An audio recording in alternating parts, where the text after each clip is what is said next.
Assalamualaikum warahmatullahi wabarakatuh. Hai sahabat Prakarya, minggu lalu Miss Ratri sudah menjelaskan terkait pengolahan sayuran menjadi produk makan maupun minuman, baik dari jenis sayurannya, manfaatnya, karakteristiknya, dan juga kandungan yang terdapat pada sayuran tersebut.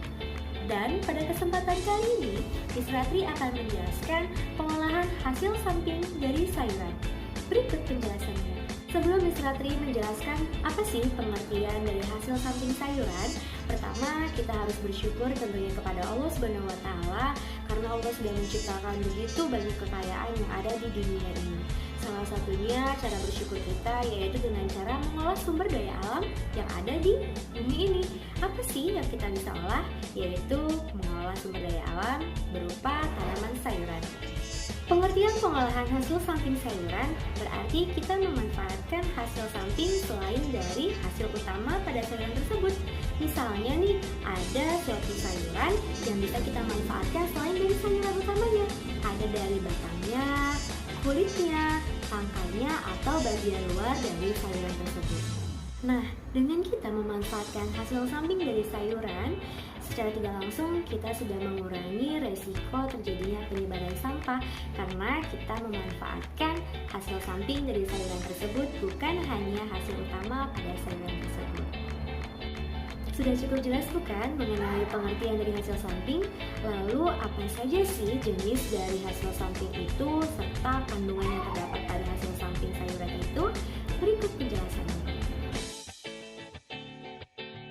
Hasil samping sayuran yang pertama yaitu kulit bawang. Dalam setiap masakan, kita biasanya menggunakan bawang sebagai bahan utama kan? Nah, tanpa bawang kan rasa makanan menjadi kurang nikmat. Ternyata kulit bawang itu merupakan hasil samping dari sayuran umbi lapis, diantaranya kulit bawang merah, kulit bawang putih, dan kulit bawang bombay. Kulit bawang mengandung quercetin, yakni sebuah senyawa yang dapat membantu menurunkan tekanan darah dan mengandung sistem kekebalan tubuh atau antioksidan yang sangat tinggi. Yang kedua, batang dan daun brokoli. Batang brokoli masih dapat dimakan dengan mengupas sedikit bagian yang keras dari batangnya. Batangnya bisa diolah sebagai acar atau ditumis. Demikian juga dengan daun yang menyelimuti bunga brokoli sangat nikmat jika dimasak sop seperti kubis atau dibuat jus sayuran. Selanjutnya, tangkai daun hijau pada wortel. Tangkai hijau daun pada wortel mengandung banyak nutrisi, yaitu memiliki banyak antioksidan yang baik untuk kesehatan. Daun hijau kaya akan kalsium, magnesium, niacin, zat besi, seng, vitamin B, vitamin K, serta antioksidan yang baik untuk kesehatan. Yang keempat, kulit kentang. Hampir semua orang suka kentang, terutama kalau kentangnya digoreng, karena Miss Ratri juga sangat suka kentang goreng. Nah, selain kentang yang bermanfaat bagi kesehatan tubuh, ternyata kulit kentang juga loh, karena kulit kentang banyak mengandung serat laut, potasium, zat besi, fosfor, seng, kalsium, kalium, vitamin A, B, dan vitamin C. Dan yang kelima adalah kulit melinjo.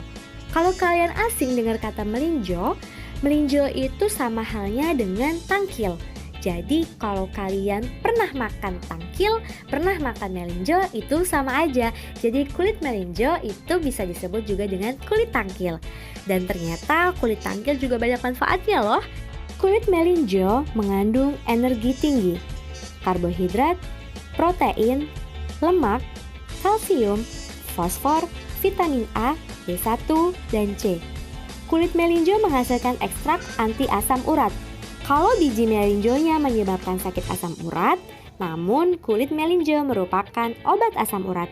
Kadar energi yang tinggi sangat baik untuk dijadikan sumber minuman dengan glukosa tinggi. Hasil samping yang terakhir berasal dari daun dan batang talas. Kandungan nutrisi yang terdapat pada daun talas seperti polifenol, protein, karbohidrat, lemak, kalsium, fosfor, zat besi, dan juga beberapa vitamin A, B1, dan C yang dapat melancarkan pencernaan. Sedangkan batang daun talas mengandung saponin. Batang atau tangkai dapat menimbulkan rasa gatal. Untuk menghilangkan rasa gatal tersebut, Kupas kulit batang talas sehingga bersih dan potong-potong dengan ukuran sedang. Lalu rebus dengan air mendidih hingga masak, kemudian tiriskan. Buat kalian yang pengen mencoba memasak daun atau batang talas, jangan sembarangan untuk mengambil daun dan batangnya ya, karena itu bisa berbahaya. Lalu, untuk teknik pengolahan hasil samping sayuran sudah dijelaskan pada materi sebelumnya bahwa teknik pengolahan itu ada dua. Yang pertama dengan teknik pengolahan panas basah atau yang disebut dengan braised head, dan yang kedua yaitu teknik pengolahan panas kering atau yang disebut dengan dry head cooking. Nah, untuk membuat produk makanan ataupun minuman dari hasil samping sayuran maupun hasil utama pada sayuran, kita harus memerlukan berbagai macam proses. Proses itu yang disebut dengan perancangan. Kalau kita mau melaksanakan sesuatu, kita membutuhkan suatu rancangan agar terstruktur rapi dan juga mendapatkan hasil yang maksimal. Tahapan rancangan atau proses pembuatan pada pengolahan yang pertama adalah perencanaan. Perencanaan itu meliputi identifikasi kebutuhan.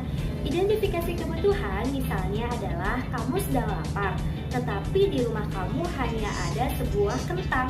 Berarti kamu membutuhkan kentang itu sebagai makanan kamu.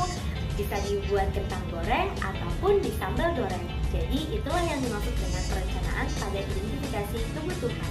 Dan yang kedua adalah pelaksanaan. Untuk melaksanakan pengolahan, kita memerlukan alat dan bahan. Alat itu berupa kompor gas ataupun wajan yang akan kita gunakan untuk menggoreng kentang. Lalu bahannya bisa kita gunakan minyak goreng ataupun minyak makan untuk menggoreng kentang tersebut. Setelah kita melaksanakan pelaksanaan, selanjutnya adalah penyajian ataupun pengemasan. Gak mungkin kan kita makan kentang goreng langsung makan aja tanpa diwadahin. Gak mungkin, kan pasti panas banget tangan kita. Pasti kita membutuhkan wadah. Yang terakhir adalah evaluasi. Evaluasi diperlukan agar kita mengetahui kekurangan apa yang terjadi pada saat kita melaksanakan proses pembuatan pada pengolahan sayuran tersebut. Jadi itulah materi yang dapat disampaikan terkait pengolahan hasil samping sayuran. Jika kalian masih kurang paham, kalian bisa membaca buku yang ada di rumah kalian atau mencari referensi lain dengan cara mencari informasi lewat internet. Bisa juga kalian bertanya dengan orang tua kalian di rumah. Nah, jadi cukup sekian ya untuk materi kita kali ini. Bisa akhiri. Wassalamualaikum warahmatullahi wabarakatuh.